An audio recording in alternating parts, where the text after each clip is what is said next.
Hey guys, welcome back to another crypto video. I got a ton of things to show you guys today. We're going to be talking about Bakkt, that's really got some progress. Binance hack, the Bitfinex scandal, Facebook getting into crypto, Tron CTO talking about Tron, some really crazy stuff, a lot of cool things, but also most importantly, we're going to be talking about Bitcoin and why it's doing so crazy. But make sure you check out the Discord. A link for that is in the description below. Make sure you check it out and understand that this whole video is by no means financial advice, purely for entertainment purposes only. Now, the first article we got is that Facebook has actually relaxed their cryptocurrency ad policy or ban again on their website as they themselves are getting more and more into blockchain.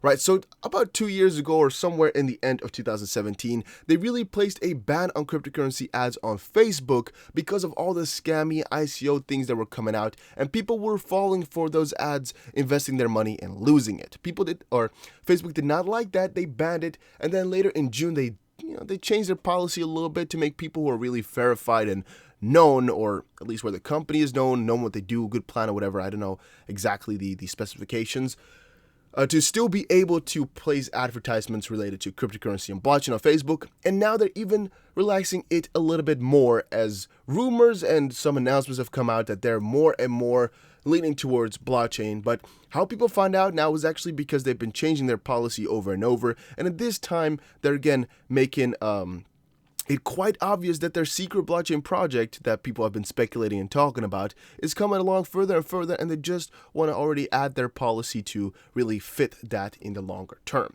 Now, next article that we got is about Bitfinex and about the Tether scandal that went on a few ago. I don't really remember exactly what date when this came out, but it was quite a big issue, and people are still quite shocked about it. So there was a big $850 million issue between Bitfinex, Tether, and the rest of the world. So the office led by AG Letitia James contends Bitfinex and Tether committed fraud when it handled the hack that led to the loss of $850 million worth of tokens. Big story behind this, guys. I already covered it a few times, but all you need to know here is that people are not happy with Tether right now. And what is so interesting about Tether specifically is that it's a stable coin. So what it does, it is supposed to be true to the dollar, the US dollar. That's why it's called US dollar Tether, and it's supposed to be around $1, true to the US dollar. But what happens when Tether is getting into issues, so as an example, this $850 million scandal, is that these other coins like USD Coin, and there's even more, Paxos Standard, and as an example, True USD, they all come up. So those coins are all stable coins. They all kind of act the same way. But since Tether's been having some crazy issues with not being able to back all the money that they got, and there's even more things we've seen in the past where people are blaming Tether for, is that all these other stable coins can actually have a chance to come up and maybe overtake Tether at one point. You could say that Tether, with a $2.8 billion market cap, is not going to lose to some of these other smaller coins that have a combined, let's say, $600 million market cap. You could say that they're most likely not going to win, but the more and more that Tether is messing up, the higher these coins are getting, and that's also what this article is about. Tether's rivals actually have a lot to gain and actually gain a lot of traction amid Bitfinex mess. So again, this was a big Tether scandal, and that also made these other coins pop up and actually make it so they at least had another chance of making it to the top. So it's definitely funny how Tether is ruining themselves. We also saw that with Tron, with their Tether on Tron blockchain, that people are not so happy with it. They don't really want to use it anymore because of all the negative stuff they've been hearing about it. So that's again quite interesting to see. Moving over, QuadrigaCX and parent companies owe $359 million, report says. So again, we all know about the QuadrigaCX hack that went on, which was again insane, which will cost a lot of people their money. But apparently they owe $360 million. That's an insane amount. I didn't even expect that. But why am I saying everything wrong? Quadriga's court-appointed monitor has been unable to locate the majority of the funds allegedly in the exchange's possession. Now, I actually should say it's not a hack. Literally, I just like to say hack because it's a loss of funds. But what really happened with QuadrigaCX is that the owner, or like the the head of the company of QuadrigaCX was the only person that had access to the hard wallets, or the cold wallets, I should say, guys. So the founder was actually the only person who had access to all the big funds, all the money in there. So he was the only one who could really send it away again. And when he passed away, unfortunately, a lot of the people that had their money in wanted to get it out, of course, but did not have access to it because, I mean, nobody could access the money. Hopefully that's understandable to you guys. I don't know what messed me up right there, but it's so intuitive for me. I've read this story thousands of times that I think most of you guys already know it though, but still it is again quite interesting to see how big that debt really is and how much money people have lost. So according to that report, 0.984750 BC Ltd, which is QuadrigaCX, owes $160 million US while having assets worth of $21 million, a debt of $139 million. Whiteside Capital Corporation, the parent company of QuadrigaCX, owes $160 million with having zero assets, and Quadriga Fintech Solution Corp, the parent company of Whiteside and QuadrigaCX, owes $160 million while having assets worth of $190,000. So that's again $159 million worth of debt. This altogether is a $360 million debt with, I mean, that's just insane. But what assets they got is like $500,000. I mean, wow, right? I mean, that's 61 Bitcoin, 33 Bitcoin Cash, 2,600 Bitcoin Gold, 850 LTC, 960 Ether, which is half a mil. But in comparison to that, 360, that's not going to get them really far. So moving forward, we got a cool price analysis article, which I just wanted to quickly have in here for these other cryptocurrencies. But this crypto article, which was posted earlier today, like 10 hours ago-ish, actually states that BTC is supposed to go very bearish. So that was actually because the 21-day MA crossed over the 7-day MA, which is a bearish signal. And they're talking about all these lines, all these points, but as of yet, the last couple hours, Bitcoin has just been gaining like a freaking rocket. It's been insane how good they've been doing over the day, which is just, again, an interesting point to put out there of how technical analysis can be really deceiving, can be really wrong. If you were to look at this, you would actually think it's going to go up like crazy, and they expect the thing to go down. I mean, it's interesting, but this is again for XRP. You would just expect the coin to really go up, and they expect it to go down, but with XRP, let's quickly check here.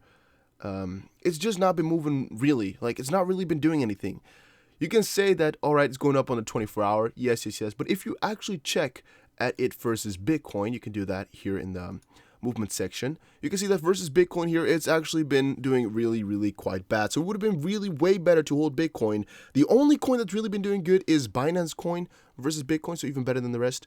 But yeah, all these coins, they're lacking, and you can definitely see that the dominance has been going up like crazy today. But what I just found funny about this whole article is how they predicted the coin to go down, and it skyrocketed past the whole screen here even. So right now it's 7,800 almost, so it's like above here right now, which is just completely mind-boggling to me. Moving forward, the big stuff of today that really made everything go crazy, go parabolic like we expected in our previous video. Bakkt announces launch of Bitcoin futures, federally regulated futures exchange listing imminent. That came out today, guys. The last couple of hours have been really filled with this, and people have been going berserk, going crazy about this, and just being extremely enthusiastic, extremely happy. And I think I actually got a few more articles about this. Here we go. Bakkt says July test date for Bitcoin futures, and one more, or two even more. Bakkt to launch Bitcoin futures at last, crypto market strong, and ICE pushes for Bakkt Bitcoin custody license, CFTC approval imminent. Well, but most importantly, of course, this article right here, Bakkt sets July test date for Bitcoin futures. It is just amazing, guys. We've been waiting for all of this for so long, and finally we got some confirmations, some happiness, and this article is actually being updated all day. I think they updated it twice already, or maybe only once, but I've been checking these articles all out today, and I just had to make another video about this because I'm just really enthusiastic about the whole situation. It's pretty obvious, but let's quickly read what the most important part on all of this is. So, Here's the start. However, unlike CME, which we talked about before and is also earlier in the article, and CBOE's products, Bakkt will actually deliver actual Bitcoins rather than the cash equivalent upon a contract's expiration, which is why some people are really happy and find this so unique. The individual added to the whole story here, we did self-certify what the blog post effectively means we filed with the CFTC. It's 2 contracts, a daily and a monthly, and what happens is after 10 days, they can self-certify. That was actually important to know because I thought that would be really cool to add. And in the blog post, Lufler wrote that we'll be working with our customers over the next several weeks to prepare for the acceptance of user testing, or UAT, for futures and custody, which we can expect to start in July. And heroes or people just went crazy because now they posted a date for it, and they've done so before, I think.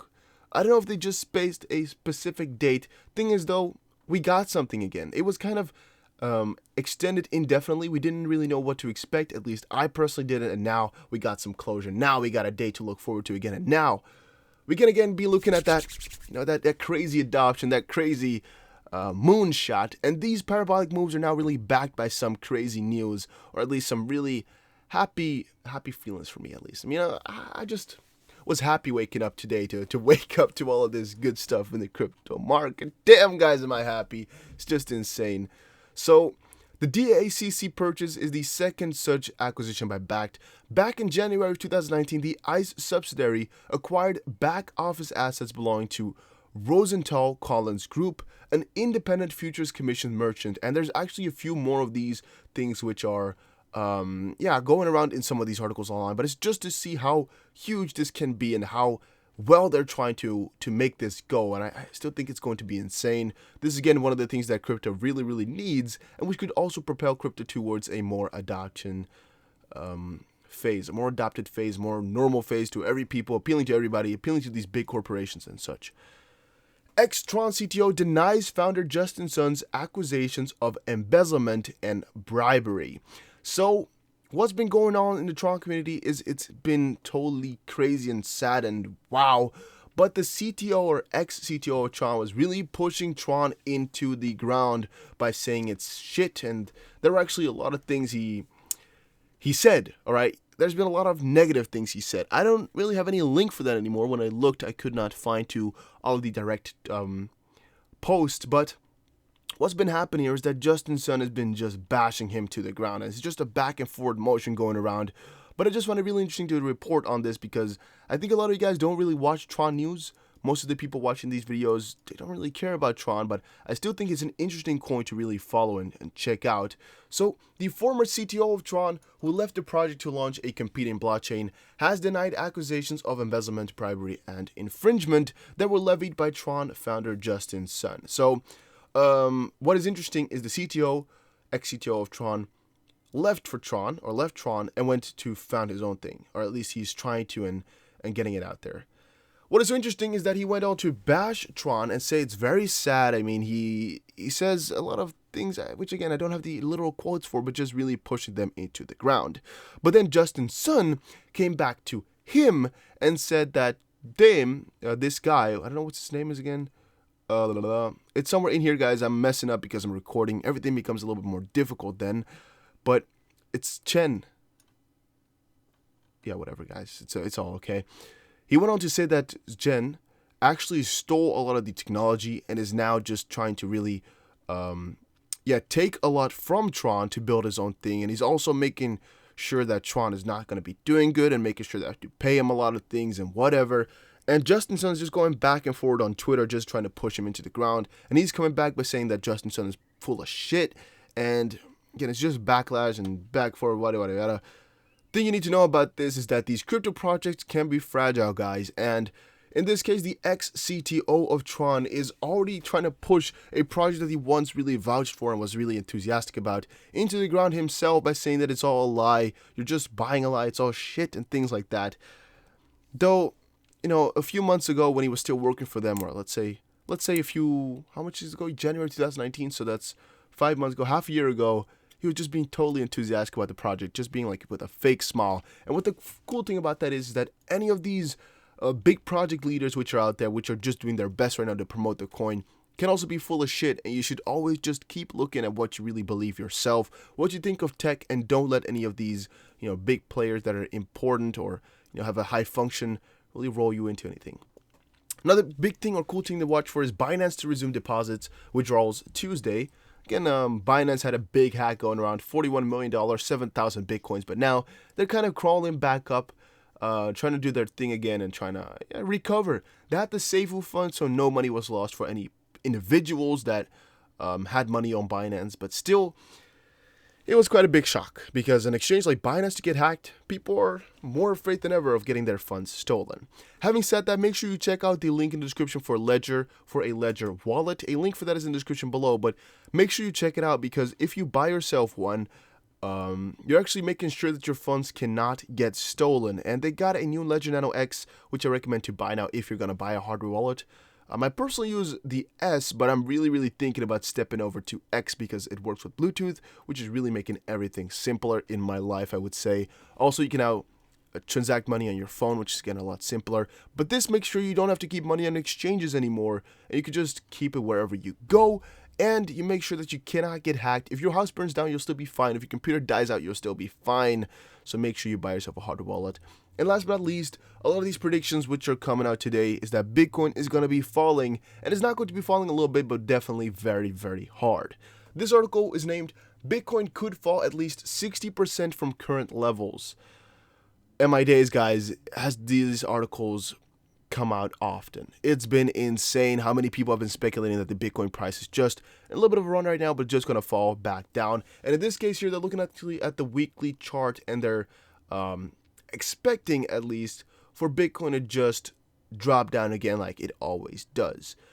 So here exactly in the line, you can see what happens. At the end of this line, we should supposed to be falling down again. Thing is though, right, so this is 90 bars, this is 102 bars, and here's 106, 121, so it's supposed to be in scale. What is supposed to be interesting about this is that it can work out if you want to, right? You can see it and it will make sense to you. It definitely will. Though, by following historical patterns, what you're really doing is kind of digging your own grave. So, in this case here, 2012 and 2015, right? So, 3-year period, and in this case, 2013 beginning in 2018. Like, you can draw what any type of these historical dependencies or same things as you want, though there's no guarantee that they'll happen again. So what I'm basically trying to say here is take this all with a grain of salt, even though it makes the most sense to you in the world as it can, because it definitely does look really intuitive, really logical. There's no real back end for at least the top here to really occur once more. At the bottom here, they do make a little bit more sense because they're actually talking about shorts and longs and how they significantly impact the price and what direction has more or less resistance. But still, from my personal perspective here, I think you should really take care, take a step back, and really look at every piece of technical analysis you can, and really start to really focus more on this Bakkt type of news online, because that's also influencing the price, because otherwise you're going to hurt yourself. Now, why I'm actually stating that a little bit more obvious than I'm normally doing is because now most of the people did not actually expect today to be another run up for Bitcoin, because it was looking very bearish, or at least it was looking like it's going to reverse. A lot of people expected yesterday to be the end of this little semi-run. A lot of people expected to be over at $70.68, so $7,068. A lot of people expected it to turn over back then, but still it has been going strong for another like 700 and something bucks. So again, all the people I talked to thought it was going to be over, still ran way further, and that again shows me that a lot of these guys don't really know what they're talking about, and they're not accounting for these random new developments in the crypto space. Having said that, do I know when it's going to be turning around? No, I don't. Am I going to be trading Bitcoin? Yes, I am. But if you want more tips on trading Bitcoin and all these other cryptocurrencies, make sure you check out the Discord. I actually just work with strategy, so I don't really look at news. No, that's actually a lie. I do look a lot at news, though there's still a little bit of doubt in my mind whether or not it has the biggest influence. But I just try to really work more with TA. But that's really a little bit more, yeah, with some of these other coins. With Bitcoin, it's a difficult coin to trade if you're gonna go for longer moves. But shorter moves, small little trades are really quite simple, and I I want to teach you guys more about that, but I think I'm going to be starting with that in a few months from now though. So, I really got my story straight and maybe even learn some better business English or maybe anything like that, because as you guys know, I'm not from an English speaking country. I learned this. English is not my native language, and I'll get better over time, guys. But please let me know in the comment section down below how I can improve these videos. I think there were a few things I could already make better about these, but I'm not that good at editing yet. I might get into it to see how I can improve or what I can do to make this all better. But make sure you just keep your suggestions in the comment section so I can work on it, and I'll check everything out. So make sure you put it down there. Do you like these different type of crypto videos where I go over a lot of different articles, different subjects, or not? Let me know, and I'll see you guys again in another crypto video. Make sure you check out freebitcoin.in. A link for that is in the description below, and make sure you follow me on Twitter, TheDustyBC. A link for that is in the description below as well. Take care, everybody, and have a nice day.